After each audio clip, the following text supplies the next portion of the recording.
যে একমাত্র প্রকৃতি আমাদেরকে সুস্থ করতে পারে। আমাদের মেডিকেল সায়েন্সের ক্ষমতা নেই আমাদেরকে সুস্থ করা।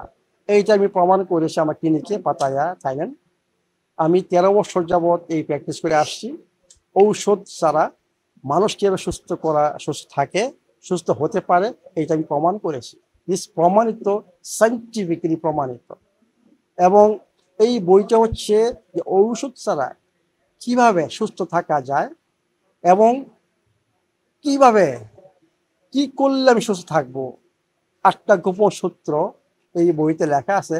একমাত্র এই 8টা গোপন সূত্রের মাধ্যমেই প্রত্যেকটা মানুষই যদি ইমার্জেন্সির পেশেন্ট না হয় সে সুস্থ হতে পারবে এবং সুস্থ থাকতে পারবে। আমার একটা মিশন হচ্ছে যে এই বইটা সবার কাছে পৌঁছায় দেওয়া। আপনারা হয়তো বা খেয়াল করেছেন যে আমি এই বইটা সম্বন্ধে অ্যাকচুয়ালি এই সেমিনারে যথেষ্ট আলোচনা করেছি। লাইফ স্টাইল তার চেঞ্জ করতে হবে, সঠিকভাবে ঘুমাইতে হবে, সঠিকভাবে খাওয়া খেতে হবে।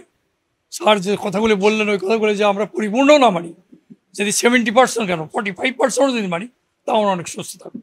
ওনাকে খায়রুল সাহেব অনেক অনুরোধ করে, উনি অনেক ব্যস্ত মানুষ, উনি তো বললেন পাতায়াতে যদি এই চিকিৎসা আমরা নিতে যাই তাহলে আমাদেরকে 10 লক্ষ টাকা খরচ হবে।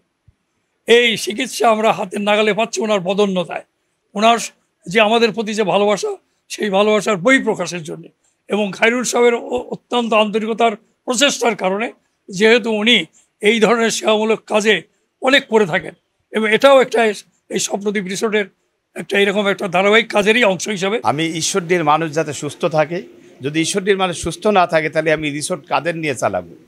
সুস্থ মানুষ এই রিসোর্টে আসবে, সুস্থভাবে ঘুরবে এবং সুস্থ থাকলেই ঈশ্বরদী থানা ভালো থাকবে। আমি চাই ঈশ্বরদীর মানুষ সুস্থ থাকবে। ওষুধ ছাড়া চলা যায়।